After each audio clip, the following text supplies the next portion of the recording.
नमस्कार दोस्तों, आप क्राइम तक देख रहे हैं। श्रद्धा मर्डर केस की बात करते हैं। इस मामले में आरोपी ने अब बेल एप्लीकेशन मूव की है। तो ऐसे में ये जो बेल एप्लीकेशन मूव की है कितनी असरदार होगी, क्या इसका कॉन्सिक्वेंसेस रहने वाले हैं, इस समय क्यों मूव की गई।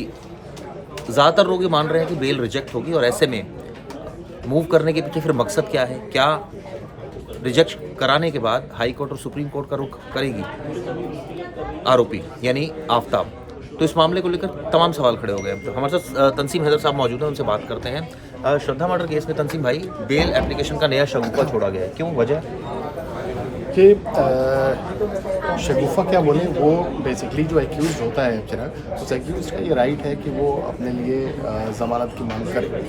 अमूमन ऐसे मामलों में शुरुआत चूँकि निचली अदालतों से होती है, और ये एक्यूज़ भी जानते हैं और एक्यूज़ के वकील भी जानते हैं कि इतना हीनियस और इतना rarest of the rare case जैसा है ये श्रद्धा मर्डर केस, उसमें आसानी से ज़मानत नहीं होती। लेकिन ये प्रयास होता है आरोपी का, अभियुक्त का, कि वो अपनी ज़मानत के लिए कोर्ट में जाए। जाहिर सी बात, उन्हें पता है कि शुरुआत में उनकी ज़मानतों पर इतनी जल्दी फैसला नहीं होगा, और फैसला आगे जाके ही उन्हें मेरे कोर्ट में जाना पड़ेगा। तो ये एक प्रयास होता है, और उस प्रयास में कुछ लोग बहुत जल्दी कर देते हैं, कुछ लोग इंतज़ार करते हैं कि चार्जशीट हो जाए, उसके बाद आगे बढ़ें। तो मुझे लगता है कि थोड़ा जल्दबाजी में आफ्ताब के वकीलों ने ये एप्लीकेशन डाली है, बेल एप्लीकेशन। तो लेकिन इसका अभी कुछ होना नहीं, क्योंकि अभी तो चार्जशीट होनी है। दिल्ली पुलिस अपनी चार्जशीट तैयार कर रही है। चार्जशीट भी चूँकि भारी भरकम बननी है, चूँकि मामला जो कॉन्स्पिरेसी का जो एरिया ऑफ कंसर्न एरिया है वो मुंबई, उत्तराखंड, हिमाचल प्रदेश, दिल्ली, उत्तराखंड, तमाम जगहों पे फैला हुआ है। उनमें सैकड़ों गवाह हैं, दर्जनों डॉक्यूमेंटेशंस हैं, साइंटिफिक इन्वेस्टिगेशंस की रिपोर्ट्स हैं, और गूगल की रिपोर्ट्स हैं। वो सब लगा के उसकी मैपिंग करा के वो बड़ा काम है जो पुलिस को करना है। तो जाहिर है कि पुलिस विरोध करेगी इस ज़मानत की जो निकली है।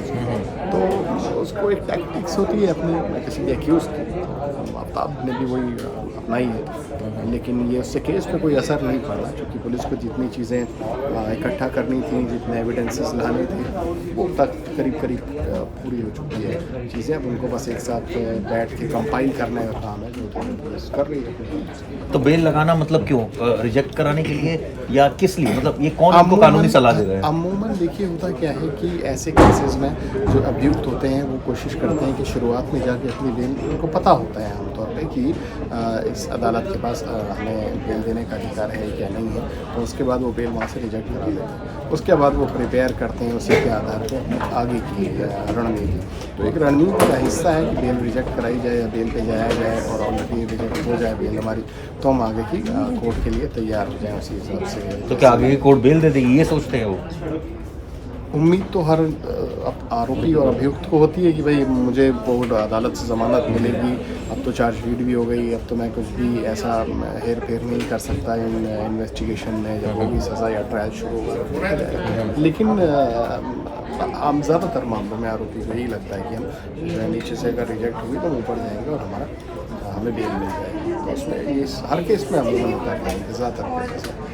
लेकिन इसमें थोड़ा जल्दबाजी मुझे लगता है कि की गई ज़मानत की अर्जी डालने में, कि बहुत चूँकि अभी अर्ली केस है और अभी चार्जशीट वगैरह भी नहीं है, तो क्या सोच के उसके वकील इस तरीके की कर रहे हैं कोशिश, ये तो खैर वही जानते हैं। लेकिन जाहिर है इसको कोई इन्वेस्टिगेशन पे फ़र्क नहीं, इन्वेस्टिगेशन में फर्क नहीं पड़ेगा। बिल्कुल ठीक कहा तंसीम हैदर ने कि बेल जो है वो ऑब्वियसली एक राइट है और कोई भी आरोपी लगा सकता है, लेकिन ये भी देखना होता है कि कई बार गलत कानूनी सलाह आपको परेशानी में डाल सकती है। हमारे साथ सुप्रतिम बनर्जी भी है, और उनसे भी बात करते हैं। मैं कोशिश करता हूँ उनके पास जाकर। आज मैं सेल्फ़ी मोड में, कैमरा एक नया प्रयोग है हमारा कि चलिए सेल्फ़ी मोड में किया जाए। तो ये प्रयोग पहले आपको कैसा लगा? बढ़िया लगा। रुकिए, मैं आपकी थोड़ी मदद करता हूँ। सेल्फी मोड में आप कर रहे हैं तो मैं कम से कम माइक तो पकड़ ही लूँ। दोस्त, आप क्या पूछ रहे थे चिराग, ये बताइए। मेरा सवाल ये है कि ये जो बेल का जो मैटर है, अब बेल लगाई है, ये तो आपको पता है रिजेक्ट होनी है, फिर भी लगाए जा रहे हो, मतलब क्या गलत कानूनी सलाह ले रहा है आफ्ताब? नहीं, देखिए ये केस अगर आफ्ताब के लिहाज से देखा जाए तो बहुत कमज़ोर है। सेंटिमेंट जो है वो पूरी दुनिया का, मैं सिर्फ भारत ही नहीं कहूँगा बल्कि पूरी दुनिया का सेंटिमेंट आफ्ताब के खिलाफ है। सबूत आफ्ताब के खिलाफ है, डीएनए रिपोर्ट है, सब कुछ है। तो इतनी चीज़ें हैं आफ्ताब के खिलाफ कि बेल तो खैर मिलने का कोई सवाल ही नहीं उठता। लेकिन जैसा कि आप जानते हैं कि बेल की मांग करना और बेल के लिए अप्लाई करना वो किसी भी मुलजिम का अधिकार है, राइट है। तो वो अपने अधिकार का इस्तेमाल कर रहा है और उसे जो भी लीगल एडवाइस मिल रहा होगा, पता नहीं कैसे कर रहा है, क्या सोच के कर रहा है, लेकिन ठीक है, वो अपनी जगह सही है, वो अपनी बेल मांग रहा है, लेकिन मिलना नहीं है उसे। इसमें यूजुअली ये देखा जाता है शुक्रदीन भाई कि बेल के आधार ये होता है कि भाई इन्वेस्टिगेशन हो जाए, गवाहों को हैम्पर नहीं करेंगे, तब बेल के आप राइट बनता है। ये तो बहुत अर्ली स्टेज है। क्या ये एक ये कहा जाए साजिश है कि जल्दी से रिजेक्शन कराओ फिर ऊपरी अदालत में पहुंच जाओ? नहीं, इस तरह की बात उसके दिमाग में ज़रूर होगी। उसके जो लॉयर्स हैं उन्होंने उसको एडवाइस भी किया होगा। लेकिन मुझे लगता है कि देखिए, इन्वेस्टिगेशन की अगर हम बात करें तो वो किसी चीज़ को हैम्पर करने की कंडीशन में है, मुझे ऐसा नहीं लगता। लेकिन चूंकि अपराध इतना संगीन है और जिस तरह से अपराध को अंजाम दिया गया है, सिर्फ इस बात पर कि अब केस जो है एक मुकाम पर पहुंच चुका है, पुलिस ने सारी चीज़ें रिकवर कर ली हैं, तकरीबन डीएनए रिपोर्ट आ गई है, कोई ऐसा चश्मदीद है नहीं जिसको डराना धमकाना है, तो सिर्फ ये प्ली देने से उसे ज़मानत मिल जाएगी, इस बात की गुंजाइश मुझे नहीं लगती। बाकी ऊपर की अदालत में इसके बाद जाने का रास्ता तो खुला है, लेकिन वो बेल के लिए ही जा सकता है, इसके अलावा और कुछ नहीं। और मुझे लगता है कि ऊपर की अदालत में भी मुंह की खानी पड़ेगी। लेकिन सुब्रत भाई, कई ऐसे मामले हुए, दिल्ली ख्याला केस सुप्रीम कोर्ट ने पलट दिया।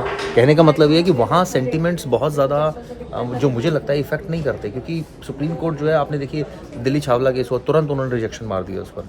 तो कई बार हमने देखा बड़े बड़े केसेस में बेल दे दी सुप्रीम कोर्ट, ये भी हमने देखा अक्सर। नहीं, ये आपका कहना सही है। सेंटिमेंट्स थोड़ा क्या, मैं तो कह रहा हूँ बिल्कुल भी जो है अदालत सेंटिमेंट के हिसाब से नहीं चलती है। सेंटिमेंट की बात तो हम आप कर रहे हैं, लेकिन अदालत सबूतों, गवाहों, इन्हीं चीज़ों के को ध्यान में रख के जो है काम करता है।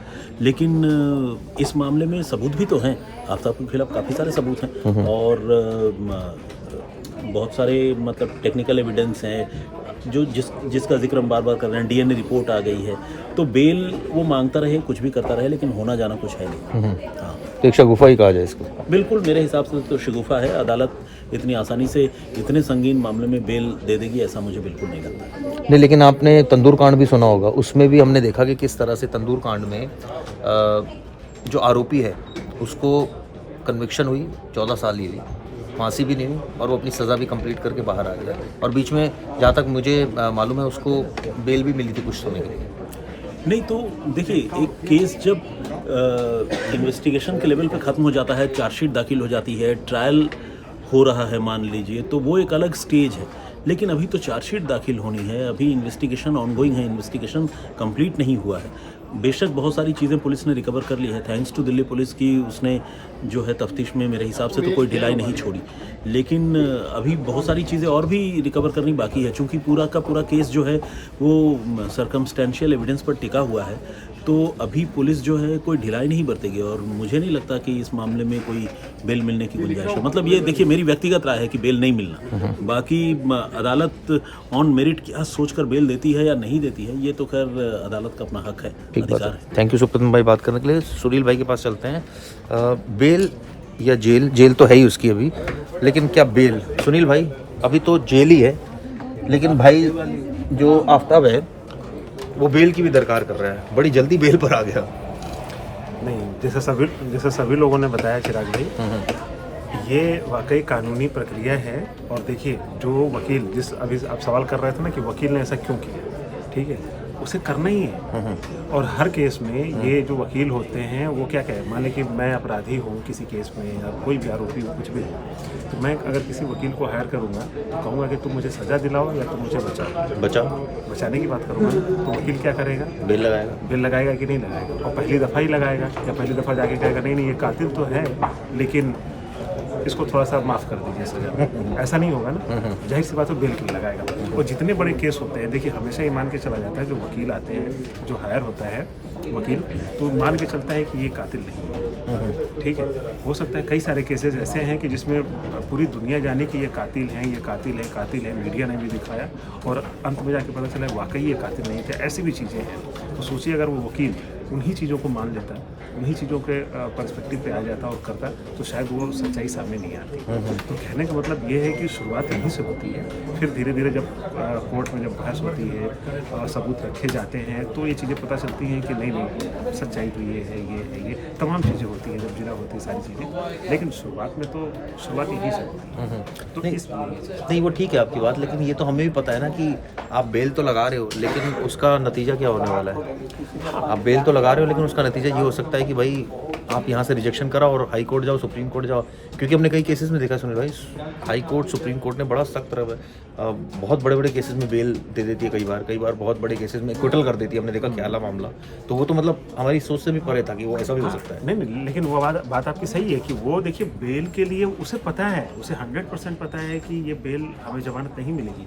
वकील को भी पता है, हर केस में ऐसा ही होता है। जितने बड़े केस होते हैं तुरंत जमानत नहीं मिलती है, हर कोई जानता है। लेकिन क्या है ना कि एक सीढ़ी होती है ना, हर चीज़ की एक सीढ़ी होती है। तो पहला कदम क्या है, वो पहला कदम उसे ये चीज़ करना ही है, तो करेगा तभी उसके अंदर घुसेगा, तभी उसको चीज़ें। अभी जैसे जो वकील है उसको सारे राइट्स हैं, उसको सारे डॉक्यूमेंट्स मिले हैं, लाखों में क्या आया, उसमें क्या आया, सारी रिपोर्ट जितनी फोरेंसिक रिपोर्ट है, जितने पुलिस ने अभी तक लिखा पढ़ी की, सारी चीज़ें उसे कोर्ट में जो जमा होंगी, वो वकील को पूरा अधिकार है कि उसे एक प्रति मिलेगी, वो चीज़ें स्टडी करेगा। तो जब तक वो बेल एप्लीकेशन में सारी चीज़ें नहीं लगाएगा, उसका ये नहीं पता चलेगा ये इसके वो लॉयर है, तो उसे वो चीज़ें कैसे मिलेंगी। वो सारी चीज़ें जब उसे मिलेंगी, उसे वो स्टडी करेगा, फिर उनमें से वो कमियाँ निकालेगा। नहीं देखो इस पॉइंट पे पुलिस ने गलत किया है, अभी तो कोर्ट में वो बहस करेगा उस पॉइंट। सही बात है। तो ये शुरुआत है, ये करना ही करना है। तो इस पर मतलब मुझे नहीं लगता ये चीज़ें, हाँ उसे पता है कि ये चीज़ें नहीं होनी है, जमानत नहीं मिलेगी, लेकिन लड़ाई की शुरुआत कैसे करेगा वो। इसीलिए आपको बताता हूँ, मैं हमेशा एक उदाहरण जरूर देता हूँ, तो आज भी उदाहरण देता हूँ आपको। मैं चाहे आरुषि केस का मैं उदाहरण लेता हूँ। सबने कहा माँ बाप कातिल है, माँ बाप कातिल है, ठीक है। तो पूरी दुनिया ने माना जब शुरुआत हुआ था केस का। तो जो उनके लॉयर थे, अब अगर वो भी यही चीज़ माने तो कातिल है, तो क्यों जमानत दिलाने के लिए भाई हम लड़ाई। सही बात है, ठीक है। लेकिन वो करते हैं, बेल एप्लीकेशन डालते हैं, कोई जमानत नहीं होती शुरू में, उनको जुडिशल कस्टडी में जेल भेज दिया जाता है। फिर उनको जब डॉक्यूमेंट्स मिलते हैं तो उसमें वो कमियाँ दिखते हैं कि पुलिस ने क्या क्या नोड़ा, पुलिस ने क्या क्या कमियाँ रखी। फिर जब CBI बुकेस है लोगों ने, तो उन्होंने क्या क्या कमियाँ रखी, क्या साइंटिफिक एविडेंस थे। तो उसी में ये चीज़ें मिली कि जो तलवार दंपति हैं, तो जो साइंटिफिक एविडेंस था उसमें पता चला कि क्या नाम है कि जो आरुषि का जो तकिया था उस पर कृष्णा का ब्लड सैंपल मिला था। ठीक है, वो साइंटिफिक एविडेंस जो गांधीनगर से जो चीज़ें करके आई थी। तो ये जब कोर्ट ने, जो वकील ने कोर्ट में सवाल उठाया, तो पता है CBI ने क्या जवाब दिया, ये टाइपो एरर है, जबकि टाइपो एरर नहीं था। ठीक है, तो ऐसी चीज़ें बदलती गई और फाइनली देखिए हाई कोर्ट ने दोनों को बरी कर दिया। हाँ, ये जरूर कहा कि सबूतों के अभाव में बरी किया है, लेकिन वाकई में क्योंकि मैंने इसमें बहुत ज़्यादा रिसर्च किए, तो मुझे पता है कि क्या सच है। तो जो कोर्ट ने डिसीजन दिया बिल्कुल वो सही है, और वाकई जो उसके माँ बाप हैं वो कातिल नहीं थे और नहीं हैं, मेरे दावे के साथ। चलिए ये तो एक आपकी इंडिविजुअल परसेप्शन हो गई। बहरहाल अब इस मामले में देखना होगा आगे आने वाले दिनों में क्या रुख अख्तियार करती है कोर्ट, क्या कोर्ट अदालत इसमें बेल देती है आरोपी को, नहीं देती है क्या, और ये क्या शगुफा जो छोड़ा गया, क्यों छोड़ा गया, तमाम ऐसी जानकारी आपको क्राइम पेपर मिलेगी। फिलहाल के लिए धन्यवाद।